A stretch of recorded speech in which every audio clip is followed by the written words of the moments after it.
मित्र हो नमस्कार. आपण बघत आहात S9 TV न्यूज. मी व्यवस्थापकीय संपादक शरदजी पवार. आपल्या सर्व प्रेक्षकांचं मी पुन्हा एकदा सर्वांचं स्वागत करतो. मित्र हो, उमराणे गावाचे भूमिपुत्र कृषी उत्पन्न बाजार समितीचे सभापती प्रशांत देवरे यांचा वाढदिवस आणि याच निमित्ताने आपण करणार आहोत त्यांच्याशी दिलखुलासपणे चर्चा आणि याचसाठी आपण येथे उपस्थित आहोत. मित्र हो, काळोखाची रात्र संपुष्टात यावी आणि बघता बघता गंधाळलेल्या पहाटेने नवीन जन्म घ्यावा आणि दवबिंदूंनी हिरव्या तृणमय पात्यांवरती ताबा घेऊन त्याच समयी डोंगर माथ्यावरून येणारा प्रकाशमय सूर्यनारायणाच्या दीपस्तंभाने आपल्या सोनेरी किरणाने या धर्तीवरती प्रकाशाचे आच्छादन टाकून सर्व धरती स्वर्णमय करावी, अशाच एका सोन्यासारख्या माणसाचा, सोन्यासारख्या नेतृत्ववान माणसाचा वाढदिवस अभिष्ट चिंतन सोहळा साजरा होतोय. उमराणेचे कृषी उत्पादन बाजार समितीचे सभापती, जिल्हा परिषदचे माजी सदस्य प्रशांत चंदूदादा देवरे आपल्या सोबत आहेत. आपण त्यांच्याशी दिलखुलासपणे संवाद त्यांच्याशी साधणार आहोत. दादा, S9 न्यूज मध्ये तुमचं प्रथमतः मी स्वागत करतो. S9 टीव्हीच्या परिवाराकडनं तुम्हाला आज तुमच्या वाढदिवसानिमित्त मनपूर्वक शुभेच्छाही देतो. धन्यवाद. दादा, खरं तर बघायला गेलं तर एक उमराणे गावासाठी उमराणेचे भूमिपुत्र आपण आहात आणि त्याच अनुषंगातून आज तुमचा वाढदिवस या ठिकाणी साजरा होतोय. मी जर आता बघितलं चौकामध्ये तर अनेक पद्धतीने बॅनर या ठिकाणी लावण्यात आलेला आहे आणि त्याच्यामध्ये नक्की जर प्रथमतःच माझा हा प्रश्न असणार आहे, निवडणुका आहेत स्वराज्य संस्थेच्या, त्याची नक्की ही प्रसिद्धी समजायची की जनतेचं प्रेम समजायचं? आता असं आहे सर, हे स्थानिक स्वराज्य संस्थांसाठी आपण काहीतरी स्वतंत्र करायचं किंवा निवडणुकीसाठी काही करायचं असं आमचं नाहीये. आमचं शेतकऱ्यासारखं आहे, बारमाही आपण काम करत असतो. निवडणुका येतात आणि जातात. एखाद्या निवडणुकीसाठी तयारी करणं हा काही आपला विषय नाहीये. आणि माझं स्वतःचं असं आहे, आपण 80% समाजकारण आणि 20% राजकारण या धोरणावर आपण काम करतो. याच्यामध्ये निवडणुकीसाठी तात्पुरतं काम करायचं आणि जनतेला काहीतरी चुकीच्या गोष्टी बोलथापा द्यायच्या आणि लोकांना मिसगाईड करायचं आणि तात्पुरता राजकीय फायदा घ्यायचा, हा काही माझा स्वभाव नाही किंवा या पद्धतीने माझी कामकाजाची पद्धत नाही. दादा, आपण सुरुवातीला आर्किटेक्ट म्हणून ओळखले जायचे, पण आज आपण जर बघितले तर देवळा तालुका तसेच पूर्व भागातील इतर गावागावांमध्ये चंदूदादा हे नाव इतके मजबूत झाले आहे की जनता चंदूदादा ऐवजी लोकनेता असं म्हणायला लागली. त्या मागचं कारण काय? हे तसं नाही आहे. जनतेचं प्रेम आहे किंवा कोण कशा पद्धतीने व्यक्त करतं हा त्यांचा वैयक्तिक प्रश्न आहे. पण मी असं समजतो का माझा 16 डिसेंबर 1972 साली या उमराणे गावामध्ये जन्म झाला आणि प्राथमिक शिक्षण आपण उमराणेला सुरुवात केली. त्यानंतरचं माझं शिक्षण काही दाभाडीला इंग्लिश मीडियममध्ये झालं आणि मॅक्सिमम शिक्षण हे मराठा हायस्कूल नाशिक इथे 10वीपर्यंत झालं. 11वी 12वीचं शिक्षण मी KTHM कॉलेजमध्ये घेतलं आणि नंतर BArch हे जे आर्किटेक्चरची डिग्री आहे ही नाशिकमध्येच MVP कॅम्पसमध्ये मी 1997 साली आर्किटेक्ट झालो. पण हे सगळं करत असताना जेव्हा ह्या गावाशी माझी जी नाळ आहे ही आपण कायम ठेवली. राजकारणामध्ये मी डायरेक्टली सहभाग हा 1992 साली आमच्या वडिलांची जी जिल्हा परिषदेची प्रथम निवडणूक होती त्या निवडणुकीमध्ये घेतला आणि ते करत असताना राजकारण, समाजकारण, शिक्षण, व्यवसाय या सगळ्या गोष्टी मी एकत्रित करत गेलो. आणि हे सगळं करत असताना सामाजिक काम आणि लोकांशी आपण जी नाळ जोडून ठेवली यामध्ये प्रत्येकाचा जो काही पर्सनल विषय असेल, समजा खेड्या गावामध्ये उमराणं हे सुरुवातीला एक 30 वर्षापूर्वी अतिशय सर्वसाधारण खेडं होतं, जे आजूबाजूचा परिसर आपण बघतो तसं. आणि ह्या खेड्यांमध्ये लोकांची आर्थिक परिस्थिती अतिशय हालाकीची होती. लोकांना शहरी गोष्टी माहीत नव्हत्या. दवाखान्याच्या खूप मोठ्या अडचणी यायच्या. माझे बरेचसे मित्र हे डॉक्टर आहेत. लोकांना आपण पहिले जे काही मेडिकल सल्ला आहे किंवा कोणता पेशंट असेल त्याला काय अडचण असेल, कशा पद्धतीने त्याला कोणत्या डॉक्टरकडे नेलं पाहिजे आणि त्याची ट्रीटमेंट लाईन कशी राहिली पाहिजे, पेशंट अफोर्डेबल असेल तर त्याला खाजगी डॉक्टरला विनंती करून कमी पैशात कसं रिपेअर करता येईल, तो पेशंट अतिशय गरिबीचा असेल तर त्याला सरकारी रुग्णालयामध्ये नाशिक सिव्हिल असेल किंवा आत्ता हे जे घोटीला SMBT निर्माण झालं आहे तिथे मुंबईच्या हॉस्पिटलमध्ये सगळीकडे आपण मदत करत असतो. आणि सगळं मदत करत असताना ज्या लोकांच्या आपण कामात येतो हे लोक राजकारणाच्या वेळेला जेव्हा मी त्यांच्याकडे कोणासाठी जातो त्यावेळेस ते त्याच्यामध्ये मला मदत करत असतात. जसं बऱ्याचशा काळामध्ये सुरुवातीला आम्ही ग्रामपंचायतीच्या निवडणुका लढवत नव्हतो. 2010ला पहिल्यांदा मी ग्रामपंचायतला उभा राहिलो. तर मग ग्रामपंचायतीच्या निवडणुकीसाठी लोकांकडे जायला लागायचं. त्यानंतर विविध कार्यकारी सोसायटीच्या निवडणुकीसाठी आपल्याला कोणाकडे जायला लागायचं. नंतर जिल्हा परिषद असो, खासदारकी असो, विधानसभा असो, साधारण 12 महिन्याच्या ते 18 महिन्याच्या इंटरव्हलने या सगळ्या निवडणुका येत असतात. आणि ह्या निवडणुकीच्या तयारीसाठी आपण त्या निवडणुकीपुरती तयारी न करता बारमाही लोकांच्या कामात येत असतो. आणि मग आपण कोणासाठी जरी काम करतो तेव्हा लोक किंग मेकर म्हणतात. अशी काही किंग मेकरची आपली भूमिका किंवा तसा काही विचार नाही आहे. नाशिक मध्ये मागच्या काळामध्ये आपल्या भारतीताई ज्या लोकसभेला इथून निवडून आल्या, भारतीताई आणि आम्ही जिल्हा परिषदेमध्ये एकत्र सदस्य होतो. त्यामुळे भारतीताईंना मी त्यावेळेस मदत केली. लोकांनी माझं ऐकलं. चांगल्या प्रकारे भारतीताईंना दोन्ही निवडणुकांमध्ये लोकांनी आमच्या गटापुरते तरी मतं दिले. बाहेर काय अडचणी झाल्या असतील ते बोलायचे व्यासपीठ नाही. किंवा राहुल दादांच्या 3ही निवडणुका झाल्या. त्या 3ही निवडणुकामध्ये आम्ही लोकांना जे जे काही चॅलेंज केलं आणि त्यांनाकडे मागणी केली तर लोकांनी मतं दिले. याचा अर्थ आपण किंग मेकर आहे असं नाही, पण समाजातला एक घटक आहोत. आणि समाजाचं काम करत असताना जनतेला जेव्हा आपण सांगतो तर आपण त्यांच्या कामात येतो, म्हणून ते आपलं ऐकतात.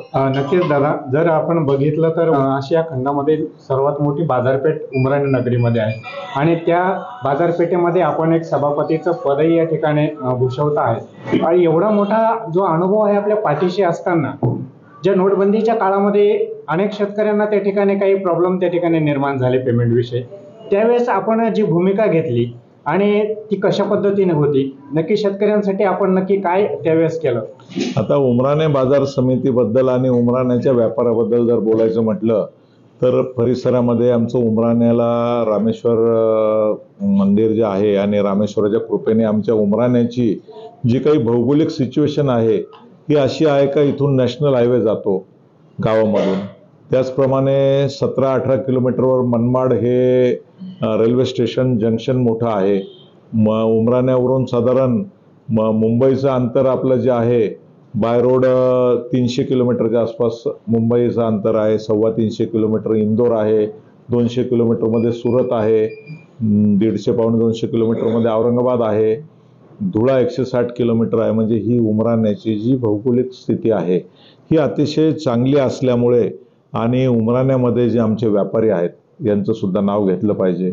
उमराण्यामध्ये अतिशय चांगल्या प्रकारचे व्यापारी आहेत आणि इथे उमराणे हे पहिली मंडी अशी आहे का जिथे म्हणजे जैन समाजाबरोबर व्यापारी समाजाबरोबर बहुजन समाजाचे सुद्धा खूप चांगले व्यापारी आहेत. आणि हे व्यापारी लोकांना आर्थिक जी गोष्ट असते सेम डे पेमेंट करतात, कोणाला फसवत नाही. मार्केटमध्ये सिस्टीम आम्ही अतिशय चांगल्या लावलेल्या आहेत. त्यामुळे उमराणे ही खूप चांगली व्यापारपेठ डेव्हलप झालेली आहे. आणि यामध्ये मधल्या काळामध्ये नोटबंदीच्या काळात ज्या काही अडचणी आल्या होत्या, एक होते काही शेतकरी, तेव्हा प्रॉब्लेम असा झाला होता का कमी म्हणजे चेकवर लोकांना जो माल मिळत होता आणि काही लोकांना अंदाज आला नाही म्हणून त्यांनी एक्स्ट्रा माल घेऊन टाकला आणि त्यामध्ये थोडे जे नुकसानं झाले होते तरी आम्ही सर्व व्यापाऱ्यांना बोलून त्यांना शेतकऱ्यांचे पैसे द्यायला लावले. त्यांना सगळ्या गोष्टी सांभाळून घेतल्या. कोर्ट केसेस त्यांच्यावर जरी झाल्या होत्या तर त्यांना बाकीचं प्रोटेक्शन देऊन शेतकऱ्याची बाजू सांभाळली आणि शेतकरी व्यापारी समन्वय करून आणि जवळपास 95-98% लोकांचे पैसे आम्ही त्या लोकांपर्यंत पोहोचवले. नक्कीच दादा, पुढे जर बघितलं तर उमराणे नगरीमध्ये सुरुवातीला जिल्हा परिषद शाळा ही एकमेव शाळा होती. ज्यावेळेस विद्यार्थ्यांना चांदवड आणि सौंदाणे, मालेगाव अशा ठिकाणी जाऊन शिक्षण घ्यावं लागत होतं. परंतु आपण ह्या क्षेत्रामध्ये आले आणि एक शैक्षणिक संस्था या ठिकाणी उभारल्या गेल्या आणि हे उभारल्यानंतर आज जर बघितलं तर बरेचसे आजूबाजूचा परिसर असेल किंवा जवळपासचे गावं असतील, याच्यामधून आज विद्यार्थी उमराणे नगरीमध्ये येऊन या ठिकाणी शिक्षण घेतात. शिक्षणाच्या दृष्टिकोनातून आपला अजून पुढचा पाऊल कशा पद्धतीने असणार आहे? आता तुम्ही शैक्षणिक बद्दल म्हटलं तर प्राथमिक शाळा तर होतीच, पण उमराण्यामध्ये डॉक्टर नाना कुलकर्णी म्हणून एक व्यक्ती होते. त्यांनी 1952 साली माध्यमिक शाळा उमराण्यामध्ये काढली. उमराण्याच्या माध्यमिक शाळेची अतिशय चांगली ख्याती आहे. जे गोरा खैरनार मुंबई महापालिकेचे आयुक्त होते ते सुद्धा उमराण्यामध्ये शिकलेले आहेत. त्यानंतर पु ल देशपांडे जे आहेत होते जुने लेखक, त्यांच्या मिसेस सुद्धा उमराण्याच्या शाळेमध्ये एक वर्षभर शिकवायला होते. उमराण्याची ख्याती अतिशय चांगली आमच्या उमराण्यामध्ये. डॉक्टर नानांनंतर स्वर्गीय ज्ञानदेवदादा ह्या शाळेचे चेअरमन होते. ज्ञानदेवदादांच्या नंतर मोठा भाऊ काही काळ होते, नंतर आमचे वडील होते. आता गेल्या 15-18 वर्षापासून मी या शाळेचा संस्थेचा चेअरमन आहे. हे सगळं कामकाज करत असताना शाळेला ज्या अडचणी होत्या, पहिले 10वीपर्यंत आपल्याकडे शाळा होती, 10वीचं केंद्र नव्हतं. या केंद्रासाठी विद्यार्थ्यांना सौंदाण्याला 10वीसाठी जायला लागायचं. 2006 साली सुरुवातीला आम्ही उमराण्यामध्ये 10वीचं केंद्र सुरू केलं. त्यानंतर 7 मध्ये 11वी-12वी ज्युनियर कॉलेज काढलं. नंतर काही काळ DED कॉलेज पण आपल्याकडे होतं. नंतर महाराष्ट्रातच DED कॉलेज बंद पडले. नंतर आपल्याकडे सिनियर कॉलेजच्या 3ही फॅसिलिटी उमराण्यामध्ये आपण सुरू केलेल्या आहेत. 12वीचं केंद्र उमराण्यामध्ये आपण आणलेलं आहे. आणि हे सगळं करत असताना उमराण्यामध्ये शैक्षणिक सुविधा कशा जास्तीत जास्त पुरवता येतील.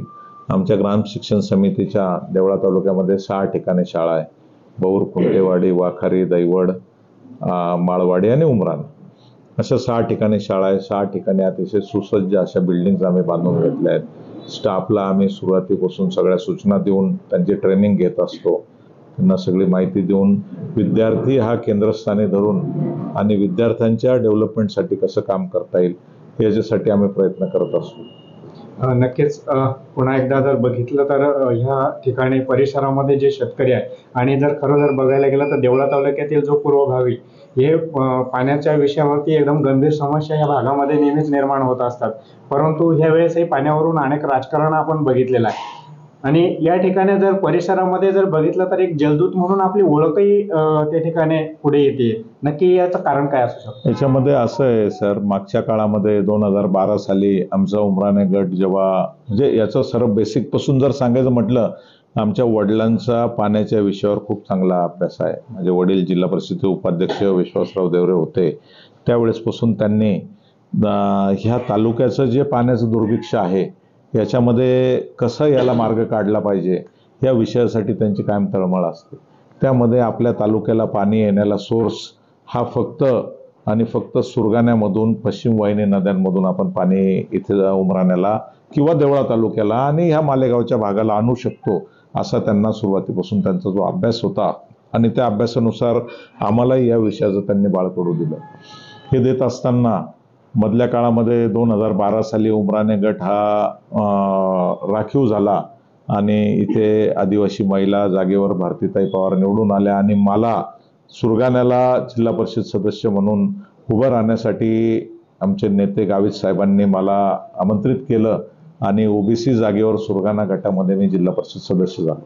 जिल्हा परिषद सदस्य झाल्यानंतर सुरगाणा गटामध्ये जो केमचा डोंगर आहे, हा केमचा डोंगर माझ्या जिल्हा परिषद गटाच्या केंद्रस्थानी होता. ह्या केमच्या डोंगराचा, या परिसराचा माझा पहिल्यापासून अभ्यास होता. तात्यांनी मला सांगितलं होतं आणि योगायोग आपल्याला संधी मिळाल्यामुळे मी त्या पूर्ण भागाचा अभ्यास केला. आणि हा अभ्यास करत असताना सुरगाण्याला जो केमच्या डोंगराची साधारण 1070 मीटर समुद्र सपाटीपासून हाईट आहे आणि याच्यामध्ये ज्या 5 नद्या प्रामुख्याने उगम पावतात, याच्यामध्ये नार, पार, अंबिका आणि औरंगा या पश्चिम वाहिनी नद्या आहेत आणि गिरणा ही पूर्व वाहिनी नदी. त्याच डोंगराच्या एका बाजूला गोदावरी खोऱ्याची सुद्धा सुरुवात होते. तर ह्यामध्ये गिरणा नदीमध्ये आपल्याला जास्तीत जास्त पाणी कसं तिकडनं पश्चिम वाहिनी पाणी पूर्व वाहिनी म्हणून करून आणता येईल याच्यासाठी जो अभ्यास केला आणि त्यावेळेस गावित साहेबांना आम्ही सर्वांनी कन्व्हिन्स केलं. त्यानंतर जे कळवण तालुका त्यांच्या मतदारसंघामध्ये आल्यानंतर कळवणमध्ये सुद्धा आपल्या सगळ्या भागाचं नातं होतं कसं आहे आणि ह्या लोकांना जर आपण मदत केली तर याचा कसा बेनिफिट होईल लक्षात आणून दिल्यानंतर गावित साहेबांनी पण सकारात्मकतेने आम्हाला हे सगळं सहकार्य केलं. आणि माझा संपूर्ण सुरगाणा तालुक्याचा गाव आणि गावाचा अभ्यास आहे. त्याच्यामध्ये 240 पाडे आहेत. ह्या प्रत्येक पाड्यावरच्या कमीत कमी एका कुटुंबाशी माझा संबंध आहे आणि ह्या लोकांना आपण तिथे लक्षात आणून दिलं का हे पाणी जेव्हा आपण जागेवर अडवू, म्हणजे 1070 मीटरवरून जसं जसं डाऊन जातो तर सुरगाणा तालुक्यातलं शेवटचं गाव राक्षस भवन, त्या राक्षस भवनला 250 GSM व्हॅल्यू आहे आणि तिथून खाली मग गुजरातला गेलं तर अरबी समुद्र हा 0ला येतो.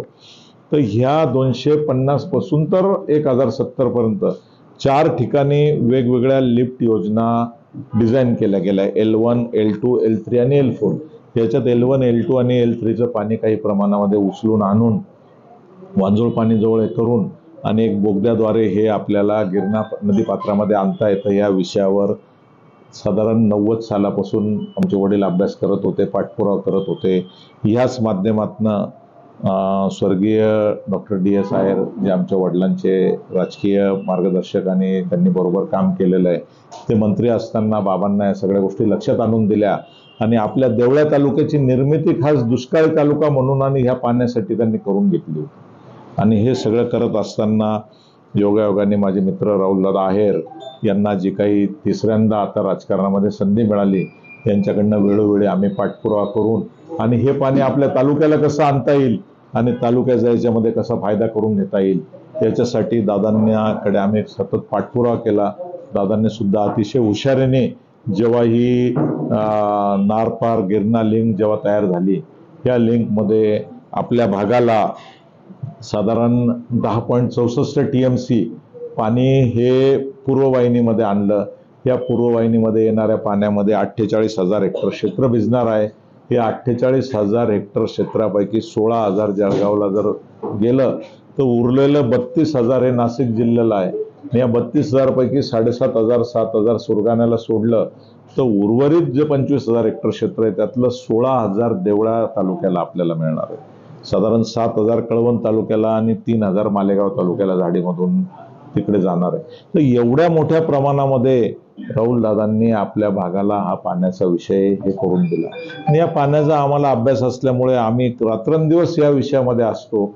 जेव्हा चनकापूर राईट बँकला पाणी येतं, रामेश्वरला आल्यानंतर ते आपल्या उमराण्यापर्यंत कसं येईल, पुढे झाडीपर्यंत जायला वेळोवेळी अडचणी होत्या. त्या शेतकऱ्यांना आम्ही कन्व्हिन्स केलं, जागेवर त्यांना सांगितलं. मध्ये चिंचवाला एक कदम म्हणून शेतकरी होते, त्यांची 350 मीटर जागेमध्ये पाणी न्यायला बऱ्याचशा अडचणी होत्या. त्या लोकांना आम्ही कन्व्हिन्स केलं. प्रसंगी आम्ही स्वखर्चाने मशिनरी देऊन लोकसहभागातून हे करून आणि हे सगळे कामं करून घेतले. याच्यामध्ये परसूल नदीला एक लोकल लिफ्ट करून ते पाणी चनकापूर राईट बँक कॅनलमध्ये फिरवलं आणि ज्या कॅनलला कधी पाणी गेलेलं नव्हतं असे 6 किलोमीटर लांबीला आणि 6 किलोमीटर रुंदीला 36 चौरस किलोमीटर एरिया 2019 साली आम्ही पहिल्यांदा ह्या पाण्याने भिजवला. आणि ह्या सगळ्या गोष्टी करत असताना आमच्याकडे तिसगाव म्हणून गाव आहे. तिसगाव गावाला आपण 4 ठिकाणून वेगवेगळ्या पाईपलाईनी शिवारांमध्ये फिरवल्या. तिसगाव हे अतिशय दुष्काळी गाव होतं. योगायोगाने आमचे मार्केट कमिटीचे संचालक दीपक दादा पण आपल्याबरोबर आता आहेत या मीटिंगमध्ये बसलेले, ते सुद्धा आपल्याला या सगळ्या गोष्टींना दुजोरा देतील, सांगतील. त्या तिसगाव गावामध्ये 4ही दिशेने आम्ही पाणी फिरून आणि तिसगाव हे गाव संपूर्ण दुष्काळमुक्त केलं. मागच्या वर्षी एवढा भीषण दुष्काळ असताना सुद्धा तिसगावला पाण्याची कमतरता भासली नाही. परसूल धरण जे आमच्याकडे इंग्रजकालीन 1885 सालचं धरण आहे, या परसूल धरणामधून ह्या 8 ते 10 गावांना पिण्याच्या पाण्याच्या योजना आम्ही आमदार साहेबांकडनं करून घेतल्या. पिण्याच्या पाण्याचा प्रश्न मॅक्सिमम सोडवण्याचा प्रयत्न केला. चनकापूर राईट बँक कॅनलची आता नारपारमधून एक्झिस्टिंग कॅनलची रुंदी वाढवणं, वरच्या साईडला जी हाय राईजला लोक राहून गेलेत त्यांच्यासाठी 3,000 हेक्टर क्षेत्र भिजेल अशी एक PDN पाईपलाईन करणं, अशा बऱ्याचशा गोष्टी आपण करून घेतल्या आहेत. आणि माझं जे मी BRचा आहे, इंजिनियर आहे, आर्किटेक्ट आहे, माझा जो या क्षेत्रातला अभ्यास आहे तो पूर्ण आपण आपल्या परिसरासाठी आपल्या लोकांसाठी वापरत असतो. त्यामुळे लोक जरी जलदूत म्हणून पदवी देत असली तर हे माझं कर्तव्य, हे मी करत असतो आणि ह्या गावांना हे पाणी देण्याचा माझा प्रयत्न आहे. याच्यामध्ये माझा असा मानस आहे, आमचा देवळा तालुक्याच्या ज्या पूर्व भागातले हे 8-10 गावं आहेत, हे 8-10 गावांचा एकत्रित क्लस्टर डेव्हलपमेंटमध्ये विकास करण्याचा माझा विषय चालला आहे. नक्कीच दादा, जर आता बघायला गेलं तर हे उमराणा म्हटलं तर एक रामेश्वर ह्या नावाने ओळखलं जातं, त्याला रामेश्वर नगरी म्हटलं जातं. जर आपण भविष्यात जर याचा विचार केला तर या ठिकाणी काही असं पर्यटन स्थळ वगैरेची काही अशी भूमिका अंमलात आणणार आहात का? याच्यामध्ये आता तुम्ही रामेश्वर नगरीवरून विषय घेतला. आमच्याकडे एक शिव मंदिर आहे ज्याला आम्ही रामेश्वर म्हणतो. याची अशी आख्यायिका आहे का पूर्वीच्या काळामध्ये प्रभू रामचंद्र जेव्हा अयोध्येवरून वनवासात असताना पश्चिमेकडे जात असताना त्यांना नाशिकच्या अलीकडे इथे आमच्या उमराणे गावामध्ये त्यांचा मुक्काम पडला आणि त्याच्यामध्ये नदी किनारच्या गावांना प्रभू रामचंद्र थांबायचे आणि तिथे स्वतःच्या हाताने एक पिंड बनवायचे. त्या पिंडीला अभिषेक करून सकाळी मग पुढच्या गावाला जायचे. पण अशी आख्यायिका आहे का उमराण्याची पिंड ही प्रभू रामचंद्रांच्या हस्ते बनवल्यानंतर ती तशीच राहिली आणि ती पिंड काही मोडली गेली नाही. आम्ही पण लहानपणी बघितलंय. आमचे नाना आहेत माजी सरपंच, आमचे बंधू नाना, त्यांनी पण ते तुम्हाला दुजोरा देतील. तर याच्यामध्ये आम्ही स्वतः बघितलेली वालुका पिंड होती उमराण्याची. नंतरच्या काळामध्ये तिला वज्रलेप केला गेला. तर त्या पिंडीची अशी आख्यायिका आहे का प्रभू रामचंद्रांनी स्वतःच्या हाताने बनवलेली पिंड म्हणून या रामेश्वर मंदिराची ख्याती आहे. आणि रामेश्वरावर उमराणेच नव्हे परिसरातील सगळ्या गावांचा खूप मोठी श्रद्धा आहे. आणि रामेश्वराला स्मरून सांगितलेली प्रत्येक गोष्ट ही खरीच सांगायला लागते अशी आमच्याकडे धारणा आहे. त्यामुळे तुम्ही जे म्हटलं रामेश्वराचं, तर रामेश्वर मंदिर जे उमराणेचं आहे याच्यापासून एक 10 ते 12 किलोमीटरच्या त्रिज्येमध्ये जर आपण गेलो तर याच्यामध्ये जेवढे गावं आहे ह्या गावांचा एकत्रित विकास करावा असा आमचा प्रयत्न आहे. याच्यामध्ये ह्या प्रत्येक गावाला पिण्याच्या पाण्याच्या योजना तर आम्ही पोहोचवल्या जातात. याच्यानंतर शेतीचं पाणी सुद्धा आम्ही तिथे पोहोचवतोय प्रत्येक गावाला. जसे चनकापूर राईट बँकमधून व्यवस्था केली. तर दुसरी गोष्ट, आमचा जो हा नॅशनल हायवेनी तिकडे 4-5 गावं आणि इकडे 4 गावं, 3 गावं इकडे साधारण जुन्या मालेगाव तालुक्यातल्या आहेत. तर ह्या 5ही गावांना सुद्धा पाणी जाण्यासाठी गिरणारं थोडं उंचीवर आहे. पण कुंभारड्यापासून तर हे सगळं पाहिलं तर राऊड घाट उतरल्यानंतर तिथून तर सौंदाण्यापर्यंत या 7 किलोमीटरच्या अंतरामध्ये 3 ठिकाणी आम्ही नदी क्रॉस केली आणि इकडून तिकडे पाईपलाईनने पाणी नेलं. वेळोवेळी राहुलदादांची मदत घेतली आम्ही त्याच्यामध्ये. आणि यांच्याकडनं कॅनल एक ठिकाणी पास केला, 2 ठिकाणी पाईपलाईनने क्रॉसिंग केलं. आणि ह्या सगळ्या भागाला जलमय कसं करायचं याच्यासाठी आमचा प्रयत्न चालला आहे. म्हणजे आता पिण्याचं पाणी गेलं, शेतीचं पाणी तिथे जातं, पोचवतोय आम्ही. त्यानंतर ह्या सगळ्या भागाचे रस्ते आम्ही अतिशय चांगल्या प्रकारे डेव्हलप करून घेतो. दादांकडून PWD मधून म्हणा, PMJSY, CMJSY ह्या सगळ्या वेगवेगळ्या योजनांमधून, काही दैवड भागामध्ये ट्रायबलमधून प्रत्येक गाव टू गाव कनेक्टिव्हिटी आम्ही चांगली करून घेतो. आणि ह्यामध्ये कुंभारड्याला एक सबस्टेशन आपण नवीन दादांकडून मंजूर करून घेतलं. दैवडला सोलर प्लांट झाला आहे. कुंभारड्याला परत सोलर प्लांट करायचा विचार आहे. आणि ह्या 8-10 गावांना एक स्वयंपूर्ण गाव परिसर असं तयार करून माझा असा मानस आहे. जसं आपण मुंबई आणि सब अर्बन्स म्हणतो, मुंबईला सगळे 5-25 गावं जोडून आणि शहर झालंय, किंवा नाशिकच्या 10-12 गावं जोडून नाशिक शहर झालंय, तसं उमराणा आणि सब अर्बन्स मिळून 8 ते 10 गावांचं उमराणा हे शहर येत्या 2-5 वर्षात मला डेव्हलप करायचं आहे. त्याच्या दृष्टीने आम्ही चांगलं प्लॅनिंग करतोय. याच्यामध्ये उमराण्यासारख्या गावामध्ये जर आज प्लॉट घ्यायचा म्हणला तर 20 लाख रुपये साधारण लागतात. तर आम्ही अशी व्यवस्था करतोय का रस्ते चांगले झाले तर शेतकऱ्यांना त्यांच्या गावात त्यांच्या मळ्यातच बंगला बांधला तर 20 ते 30 लाख रुपये प्लॉटची किंमत वाचून तो त्या बंगल्यामध्ये खर्च करू शकतो. आणि तो त्याच्या गावात तेवढ्या 3-4 मिनिटात, 5 मिनिटात उमराण्याला कसा पोहोचेल त्याच्या गावानं असा रस्ता जर राहिला तर त्याला इथे प्लॉट घेण्याला खर्च करायला काही कारण नाही. असं आम्ही सगळा प्रयत्न करतोय. उमराणे गावाची डेव्हलपमेंट करताना गावात ड्रेनेज कसे राहील, इंटरनल रोड कसे चांगले राहतील, मंदिर, पर्यटन, परिसर कसा डेव्हलप होईल, हे सगळं करत असताना महत्वाचं आम्ही परसूल तलावाच्या खाली आत्ताच या पावसाळ्यामध्ये साधारण 4000 झाडं नवीन वृक्षारोपण प्लांटेशन करून घेतलं. सरकारी जागेला डिपार्टमेंटकडून परवानगी घेऊन 20-22 एकराला एक कंपाऊंड करून घेतलंय. तिथे गार्डन डेव्हलप करतोय. सर विश्वेश्वरय्यांच्या हातून तो डॅम बांधला गेलाय. सर विश्वेश्वरय्या जे इंग्रज शासनाचे इंजिनियर होते आणि भारतामध्ये इंग्रज काळात त्यांना सर पदवी मिळाली. त्यांनी बऱ्याचशा गोष्टी केल्या. धुळ्यामध्ये जेव्हा इंग्रजकालीन योजना ते राबवत होते त्यावेळेस त्यांच्या हातून हा परसूल तलाव झालेला असल्यामुळे तिथे आम्हाला सर विश्वेश्वरय्यांचं स्मारक बनवायचं आहे. आणि अशी पर्यटनाची सुद्धा एक चांगली डेव्हलपमेंट या परिसरासाठी करण्याचा माझा मानस आहे. नक्कीच दादा. परंतु हे सर्व करत असताना आपण अनेक भूमिकामध्ये वावरताना मी बघतोय. गेल्या 2 वर्षापासून मी चांगल्या पद्धतीने आपल्याला बघतोय. अचानक कधी कधी मी असंही काही क्षण बघितले की सायंकाळची वेळ राहते, आपण आपल्या जे कार्यकर्त्यांशी या ठिकाणी गप्पा मारत असतात. कधी कधी रात्री 11:30 पर्यंत आपण गप्पा मारतात. आणि ह्या गप्पा मारत असताना सर्वजण घरी जातात आणि आपणही नाशिककडे मार्गस्थ होत असतात. परंतु असाही कुठेतरी मी प्रसंग बघितलेला आहे की सर्व ते मित्र परिवार असेल, आपले कार्यकर्ते असतील, कुठेतरी पहाटेच्या गाढ निद्रेमध्ये असताना अचानक सकाळी सूर्यास्ताची वेळ होती आणि आपण चौकामध्ये येऊन त्यांना फोनद्वारे आपण त्यांना एनर्जी आपल्याला येते कुठून? ही रामेश्वराची देणगी असं मी म्हणेल. मी अतिशय स्वच्छंदी आणि प्लेन मार्गाने जाणारा माणूस आहे, सात्विक मार्गाने जाणारा माणूस आहे आणि यामध्ये सात्विक आहार घेणं, कुठल्याही चुकीच्या मार्गाला न जाणं, ज्या समाजात चालत नाही या गोष्टी आपण करत नाही. आणि हे सगळं करताना मुलांना सुद्धा मी असं मार्गदर्शन करत असतो का पुढच्या पिढ्यांची आपली डेव्हलपमेंट कशी झाली पाहिजे, आपण निर्व्यसनी कसं राहिलं पाहिजे आणि केव्हाही आपण रात्री किती उशिरा झोपलं तर सूर्योदयाला उठून आणि आपल्या कामाला लागलं तर आपल्याला आपोआप एनर्जी येते. असं हे आहे. त्यामध्ये आमच्या मित्रांना आम्ही उशिरापर्यंत बसून जरी सगळ्यांशी गप्पा मारून सगळ्या गोष्टी केल्या, माझं एक शेड्यूल आहे.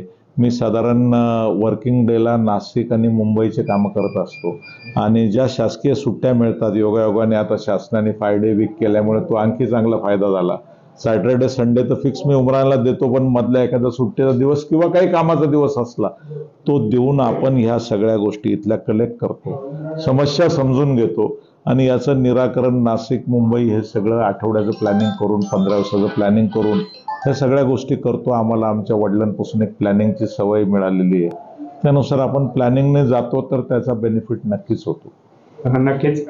हा जो आता आपण जर बघतो आहोत की जो वाढदिवस आज साजरा होतोय, अनेक गावांमध्ये, अनेक परिसरामध्ये, अनेक ठिकाणून आपल्यावरती शुभेच्छांचा वर्षाव होत आहे आणि त्याच वाढदिवसानिमित्तानं अनेक उपक्रमही राबवले जात आहेत. असं नाही वाटत की हा आगळा वेगळा वाढदिवस साजरा होतोय?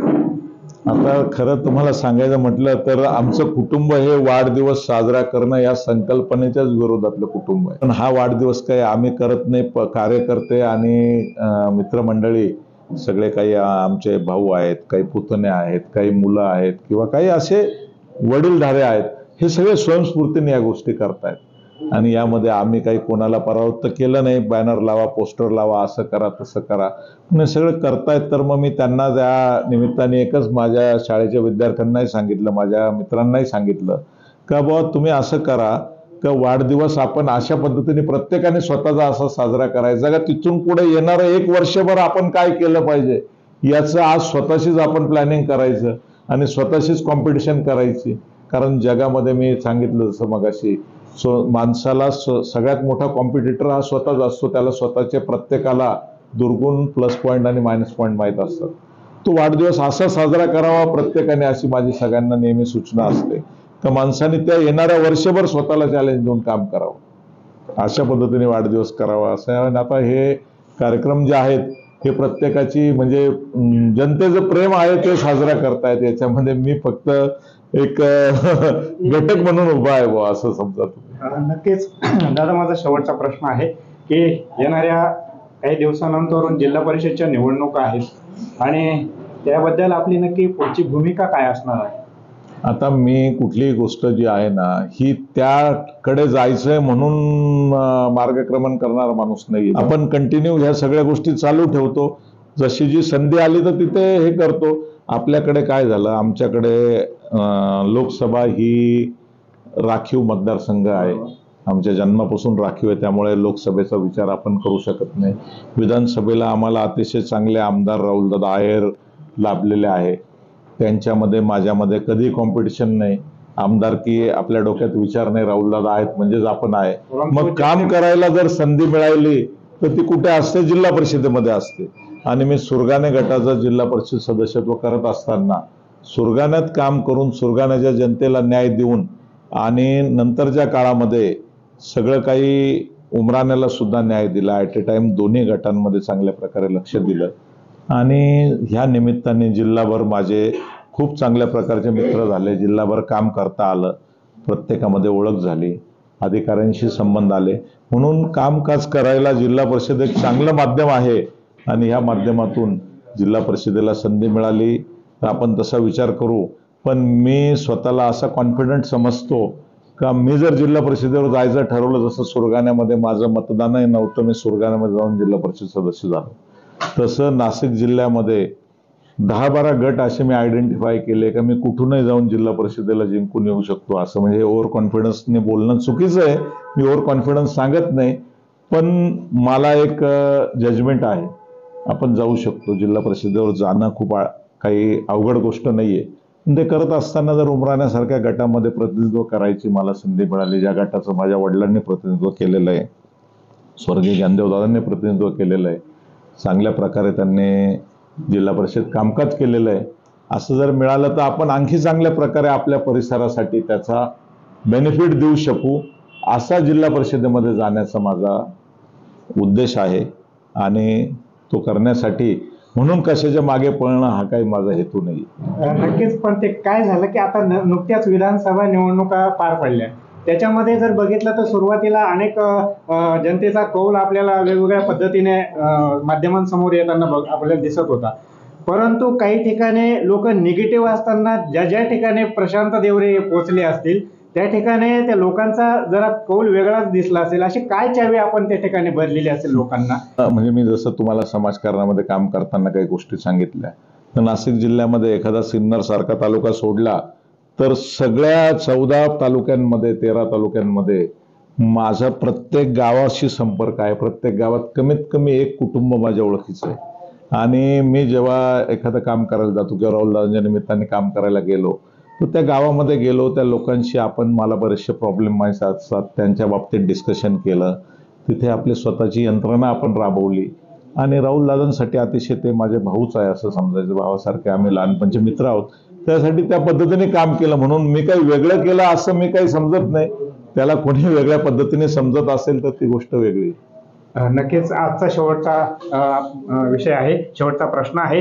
आजचा वाढदिवस आहे दादा, आणि या वाढदिवसानिमित्त आपले जे चाहते वर्ग आहे, आमचे प्रेक्षक आहेत, अनेक ठिकाणाहून आपल्यावरती शुभेच्छांचा वर्षाव या ठिकाणी करताना आपल्याला दिसून येतो आहे. माध्यमातून आपण त्यांना काय नक्की संदेश देणार आहात आजच्या शेवटच्या क्षणी? जसं मी सांगितलं, वाढदिवस हा जो माणसाच्या आयुष्यामध्ये येणारा कॅलेंडरने मेकॅनिकली येणारी गोष्ट आहे, ही येत जरी असली तर वाढदिवस साजरा करत असताना आपण प्रत्येकाने, माझं प्रत्येकाला सूचना राहील का असा वाढदिवस साजरा करावा. जसं मी तुम्हाला सांगितलं, वाढदिवसाच्या दिवशी आपण आपल्याशी स्वतःच एक चॅलेंज करायचं आणि ठरवून घ्यायचं का येणाऱ्या वर्षभरात आपण काय करणार आहे. त्या डिसिप्लिनने जर गेलं तर आपण समाजाचं जे देणं लागतो ते पण पूर्ण होईल, आपल्या स्वतःशी पण आपल्या सगळ्या गोष्टी होतील आणि आपोआप डेव्हलपमेंट होणार आहे. भारत हा आपला डेव्हलपिंग कंट्री आहे. याच्यामध्ये आपण सरळ मार्गाने प्रामाणिकपणे मेहनत जर करत राहिलो, माझा स्वतःचा या गोष्टीवर विश्वास आहे, कोणत्याही माणसाने त्याच्या आयुष्यामध्ये सलग 10 वर्ष प्रामाणिकपणे एखाद्या कोणत्याही गोष्टीवर मेहनत केली तर तो 100% त्या क्षेत्रामध्ये सक्सेस होतो. ते व्यवसायाचा असो, नाही तर राजकारणाचा असो, नाही तर समाजकारण, कुठली गोष्ट असो, आणि आपल्या कुटुंबाप्रती सुद्धा. म्हणून आपण त्या दृष्टीने मार्गक्रमण करावं आणि माणसाने स्वतःशी प्रामाणिक राहावं, म्हणजे सगळ्या गोष्टी आपोआप होतील, असं माझं स्वतःच्या आयुष्याबद्दलचं मत आहे. हेच मी लोकांना सांगितलं. दादा, खूप खूप धन्यवाद. आमच्या S9 TV परिवाराकडनं तुम्हाला मनपूर्वक शुभेच्छा. आई कुलस्वामींनी तुम्हाला उदंड दीर्घ आयुष्य देव, हीच रामेश्वर चरणी मी प्रार्थना करतो. Yes, thank you. मी अतिशय आभारी आहे तुमचा. होईल ना. मित्र हो, आपण आता जर बघितलं तर आपण ज्या नेतृत्वाचा, ज्या कर्तृत्ववान माणसाचा, ज्या समाजसेवकाचा वाढदिवस आपण साजरा करतो आहोत, आणि आज आपण त्यांच्याशी या ठिकाणी दिलखुलासपणे या ठिकाणी चर्चा केलेली आहे. अनेक विषयांवरती आपण त्यांच्याशी संवाद साधलेला आहे, आणि त्यांच्या शब्दावरून त्यांच्याकडनं एकच चांगल्या पद्धतीने विषय हाताळला जातो आहे की नक्कीच ह्या पूर्ण परिसराचा असेल, गावाचा असेल, तालुक्याचा असेल, जास्तीत जास्त विकास कशा पद्धतीने साधता येईल, आणि त्या विकासासाठी मी नेहमीच अग्रेसर ठरेल किंवा अग्रेसर राहील, अशाच पद्धतीने त्यांनी या ठिकाणी भूमिका त्यांनी दाखवलेली आहे. जी एनर्जी आहे नेहमीच सकारात्मक पद्धतीने, कुठलीही गोष्ट असेल आपण एकदम सकारात्मकतेने पुढे जातात आणि ती गोष्ट 100% परिपूर्ण करतात. ही रामेश्वराची शक्ती आपल्या पाठीशी असावी, असंच मी या वाढदिवसानिमित्त म्हणू इच्छितो. खूप खूप धन्यवाद. S9 न्यूज साठी मी व्यवस्थापकीय संपादक शरदजी पवार, चिंचवे.